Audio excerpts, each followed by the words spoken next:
que é que Jesus disse para os seus discípulos ali?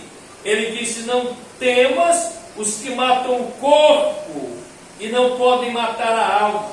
Temei antes aquele que pode fazer perecer no inferno tanto a alma como o corpo. Então, irmão, a morte, ela faz essa distinção, ela distingue o temporal do eterno na vida humana. A morte, ela coloca diante de nós esta realidade: salvação ou condenação. E é bom o homem pensar nisso. É bom o homem estudar sobre isso. Porque a vida não é só esta. Isso aqui é passageiro. Você está aqui apenas peregrinando. Não adianta querer construir palácios e castelos aqui. Você precisa pensar na eternidade. Você precisa pensar na sua vida além túmulo, porque existe uma vida além túmulo. Esta vida é passageira, esta vida é efêmera, esta vida é limitada. Agora existe uma eternidade, e esta eternidade pode ser ao lado de Deus, ou pode ser sem Deus, e você precisa decidir isso hoje. Depois que o homem se vai, não há mais tempo para arrependimento, não existe purgatório, do outro lado não existe nada que vai purgar o seu pecado. O sangue de Cristo justifica o indivíduo hoje. O dia da salvação é hoje. O dia do homem tomar uma atitude e se arrepender dos seus pecados para viver com Deus é hoje. Aleluia. Hoje é o dia da salvação. Oh, glória a Deus. Agora, irmãos, em terceiro lugar, existe tipos distintos de morte, biblicamente e teologicamente.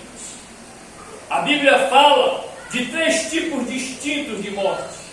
Física, ouça bem, física, morte do corpo. Espiritual, essa morte espiritual, ela tanto pode ser a morte do homem que está sem Deus, morto espiritualmente, como pode ser também o homem que se converteu e foi morto para o mundo.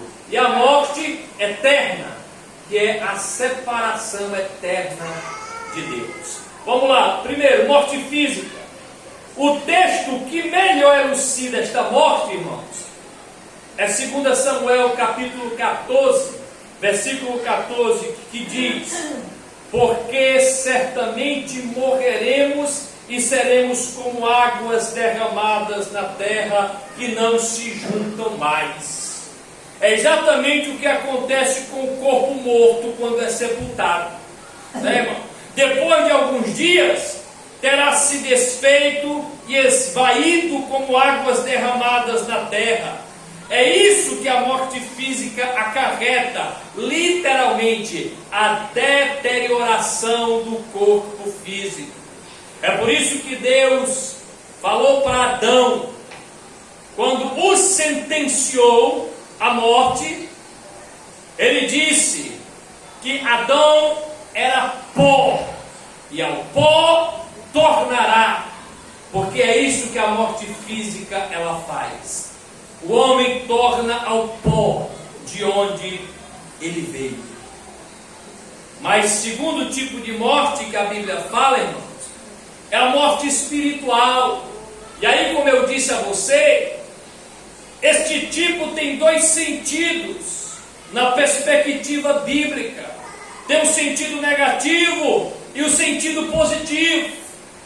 No sentido negativo, a morte pode ser identificada pela expressão bíblica, morte no pecado, que é um estado de separação da comunhão com Deus. Como Paulo descreve lá em Efésios, a condição do homem separado de Deus, longe da comunhão com Deus. Lá em Efésios capítulo 2, verso 1 a 5, Paulo diz, no versículo 1, que o homem está morto em seus delitos e pecados.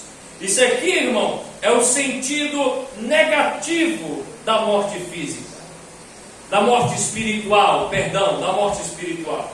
No sentido positivo, irmão, é a morte espiritual experimentada pelo crente em relação ao mundo, ou seja, o crente na graça de Deus está morto para o mundo, como está escrito em Romanos capítulo 6, versículo 14, quando Paulo diz: pois o pecado não terá domínio sobre vós, porque não estáis debaixo da lei, mas debaixo da graça. Então vocês entenderam esses dois sentidos da morte espiritual na perspectiva bíblica? Amém. No sentido negativo, o homem está morto espiritualmente quando está no pecado, longe de Deus, extraviado de Deus. No sentido positivo, o homem está morto para o mundo e vivo para Deus, como nós, que cremos em Cristo como nosso Senhor e Salvador, e nós morremos espiritualmente para o mundo não tem mais nenhum poder sobre a nossa vida, porque estamos vivos para Deus. O mundo não nos influencia mais, porque morremos para o mundo, fomos vivificados em Cristo, temos a verdadeira vida em Deus, entendemos o que é a vida com abundância, entendemos o que é viver realmente. E aí, irmão, o terceiro e último tipo de morte que a Bíblia fala é a morte eterna. É chamada também de a segunda morte. Por quê? Porque a primeira é física.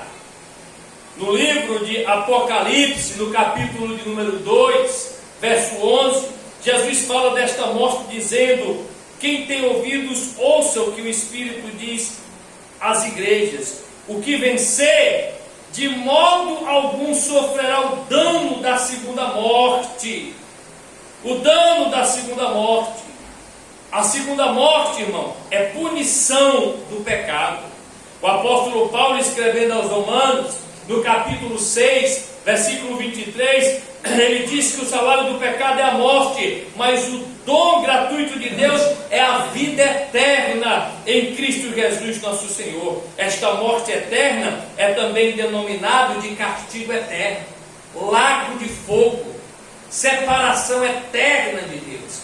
Isso se dará no juízo final, quando Cristo Jesus, queridos irmãos, vai olhar para todos aqueles que viveram na impiedade, que pisaram o sangue de Cristo, que rejeitaram a graça de Deus. Jesus vai dizer: apartai-vos de mim, malditos, para o fogo eterno. O nome dessas pessoas não estarão escritos no livro da vida, porque não serão conhecidas no céu, porque não creram em Jesus, não se arrependeram de seus pecados, preferiram uma vida de impiedade, preferiram uma vida de perversão, de mentira e de engano. Mas em quarto e último lugar, a quarta verdade que devemos saber sobre a morte é que a morte foi vencida por Cristo no Calvário. A morte foi vencida por Cristo no Calvário. A resposta única, clara, evidente, independente de quaisquer ideias filosóficas a respeito da morte, é a palavra de Deus revelada e pronunciada através de Cristo no Calvário. Cristo, irmão, é a última palavra, é a única solução para o problema do pecado e a crueldade da morte. Paulo diz em Romanos capítulo 5, versículo 17, Paulo diz: pois se pela ofensa de um só a morte reinou por esse, muito mais os que recebem a abundância da graça e o dom da justiça reinarão em vida por um só, Jesus Cristo. Aleluia. Jesus Cristo, irmão, triunfou sobre a morte. Jesus Cristo venceu a morte na cruz do Calvário, como Paulo disse lá em Colossenses, capítulo 2, versículo 15. Paulo disse que na cruz Jesus despojou os principados e potestades e sobre eles triunfou. Na cruz Jesus levou os nossos pecados. Na cruz, Jesus venceu o diabo. Na cruz, queridos irmãos, Jesus Cristo nos garantiu vida, venceu a morte, morreu, ressuscitou, nos dando garantia de que a morte não pode mais nos vencer, ainda que morramos fisicamente, mas espiritualmente estaremos com o Senhor na eternidade. Bendito seja o nome de Jesus. Vamos ficar de pé, irmãos, e agradecer a Deus pela vida proporcionada pelo Senhor Jesus. Curve a cabeça e vamos orar.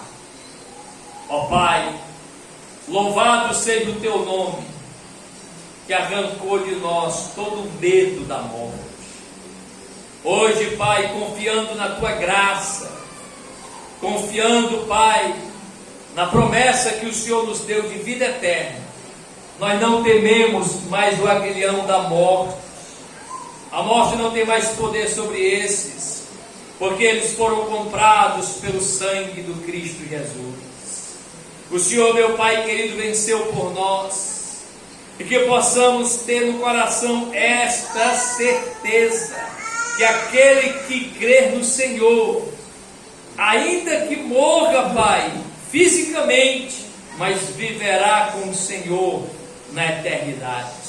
Estará sempre com o Senhor em um ambiente de glória eternal, em um ambiente de perfeição, no estado total de paz e de felicidade, onde lá, como disse João, não vai haver dor, clamor, choro, não vai haver morte, porque as primeiras coisas são passadas. Tudo o Senhor fará novo. Nós cremos nisso, Pai.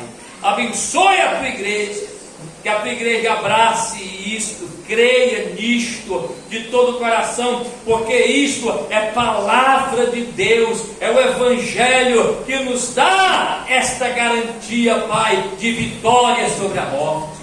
Pai, que a cada dia possamos aprender as verdades do Evangelho. Obrigado, Senhor, em nome de Jesus. Amém.